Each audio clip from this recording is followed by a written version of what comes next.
დაგისვამთ ოდესმე შეკითხვა, სად იწყება ფემინიზმი და მთავრდება პიარი. 2025 წელს ფემინიზმი თითქმის ყველგან გვესმის კოსმეტიკაზე, რეკლამებში, ფილმებსა თუ სერიალებში. მაგრამ კითხვა შემდეგნაირია: გავიმარჯვეთ თუ გავყიდეს?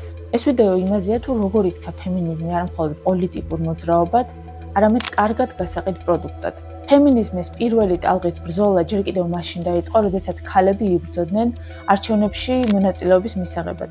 მეორე ტალღა უკვე მოიცავს განათლებას და რეპროდუქციულ თავისუფლებას, ხოლო მესამე ტალღა თვითგამოხატვა და მრავალფეროვნება. მაგრამ მნიშვნელოვანია ისიც, რომ მესამე ტალღასთან ერთად დაიწყო ის, რასაც ვუწოდებთ პოპულარულ ფემინიზმს, სადაც თავისუფლება გახდა სტილი, არა სტრუქტურის შეცვლა, არამედ ინდივიდის გამტკიცება და სწორედ აქ ჩაერთო კაპიტალიზმი. მაგრამ უნდა გავითვალისწინოთ, რომ როდესაც თავისუფლება იქცევა სტილად, ის მარტივად იყიდება. კოსმეტიკური საშუალებები იყიდება შემდეგი სლოგანებით: იგრძენი თავი ძლიერ ქალად, იყავ ისეთი, როგორიც ხარ. სამოსის ბრენდები მაისურებს აწერენ ფემინისტი ვარ და ამით ერთგვარად რევოლუციონერი ხდები და მოდურიც. მაგრამ ამასობაში ის, რის წინააღმდეგაც ფემინიზმი იბრძოდა, უთანასწორობა, სექსიზმი თუ ძალადობა, ისევ ადგილზე რჩება. ბაზარი შენს თავისუფლებას არ ეწინააღმდეგება, ის მას უბრალოდ ყიდულობს. ის მოარგებს იმ ფორმას, რაც კომფორტულია ყველასთვის, ვისაც ფემინიზმის გარეშეც არაფერი დაუკარგავს. კომპანიისთვის, რომელიც არანაირ შიდა ცვლილებებს არ აკეთებს, მაგრამ ქალთა უფლებებზე წერს პოსტს 8 მარტს. ან ფილმები, რომელიც ფემინისტურია, მაგრამ ისევ მამაკაცური მზერისთვისაა გადაღებული. და ეს შემთხვევითი არ არის. კაპიტალიზმს რადიკალური ცვლილებები არ აწყობს. მას უნდა მოერგო და არა შეეწინააღმდეგო. ამიტომ ის ფემინიზმსაც გარდაქმნის, მის ყველაზე რბილ, გლამურულ და გაყიდვად ვერსიად.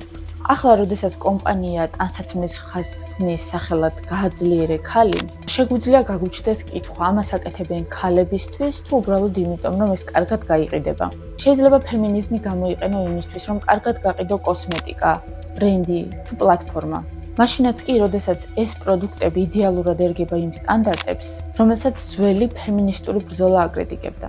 ფემინიზმი იქცა ბრენდად, ლოზუნგებად, როგორებიცაა girl power. ეს თითქოს სასიამოვნოდ მოსასმენია, მაგრამ რეალურად სიღრმისეული შინაარსებისგან სრულიად დაცლილია.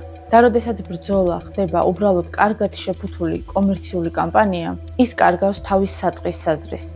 კაპიტალიზმის ლოგიკაა, რომ ყველაფერი, რასაც ხალხი იტყვის, უნდა აქციო ბაზრად. შეიძლება გქონდეს რადიკალური იდეა, მაგრამ მეორე დღეს ზარას მაისურზე წააწყდა იგივე კონცეფციას.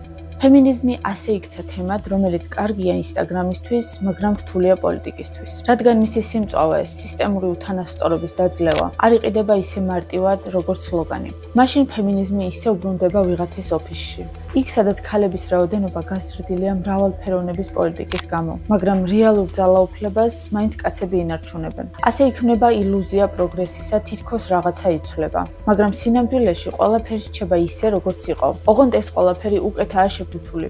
საწარმოებს უკვე აქვთ ქალთა ზრუნვის დეპარტამენტები, მაგრამ სწორედ იმავე საწარმოებში ქალებს უხდიან ნაკლებს. აჩერებენ მენსტრუაციის გამო და ხშირად არ აქვთ ხმა გადაწყვეტილების მიღების პროცესში.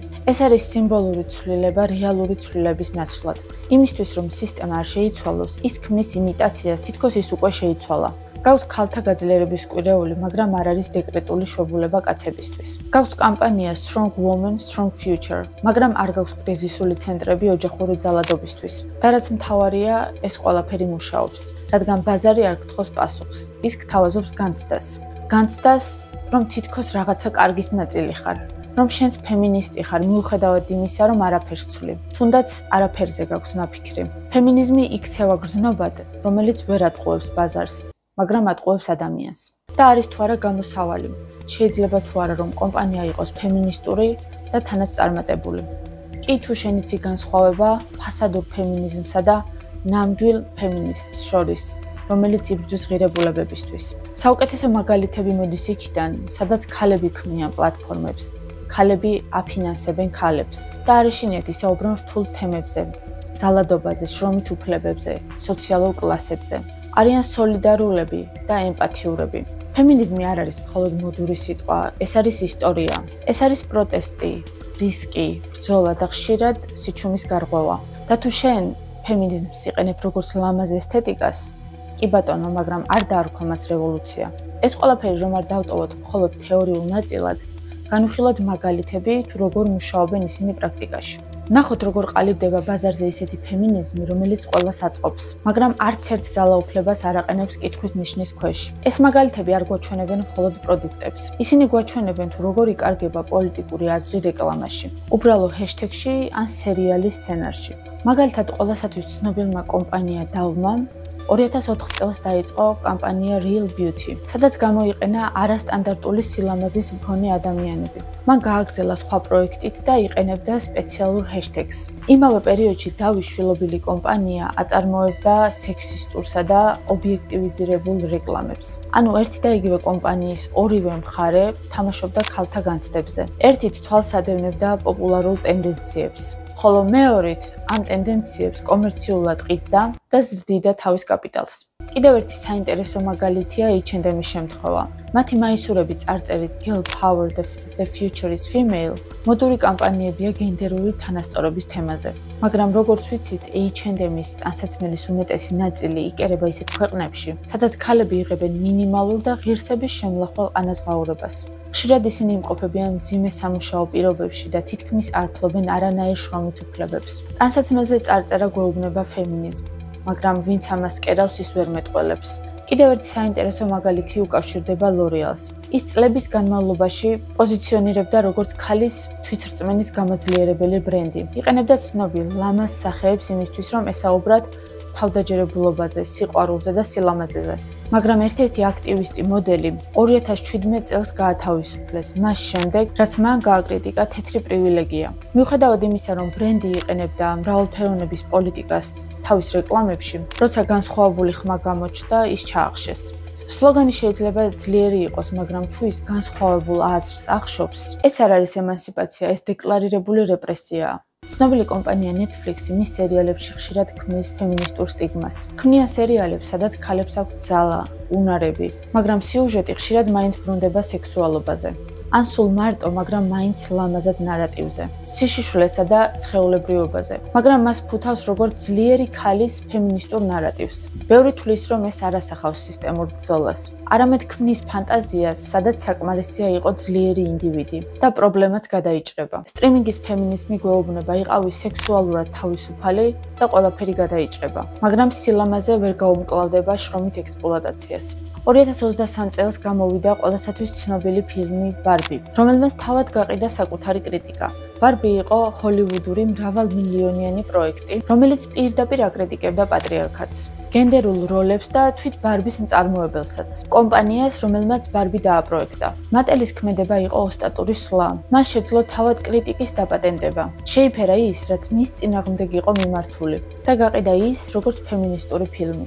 საბოლოოდ მოგება მიიღო იმ მექანიზმმა, რომელსაც თითქოს ფილმი აკრიტიკებდა.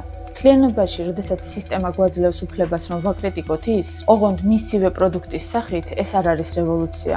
ეს არის კარგად გაყიდული ალტერნატივა კრიტიკისთვის. ასე და ამგვარად კაპიტალიზმი არა მხოლოდ ფემინიზმს, არამედ საკუთარ კრიტიკასაც კი ყიდის.